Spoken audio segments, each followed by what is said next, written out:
The continuous heavy rain from Friday saw 11 roads in 4 districts in Kelantan inundated by floodwaters today.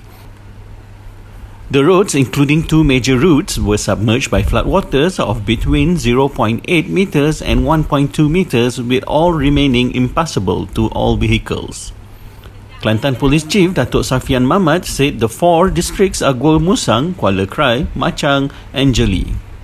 He said 5 of the 11 roads were located in Gua Musang, Machang 3, Kuala Krai 2 and Jeli 1.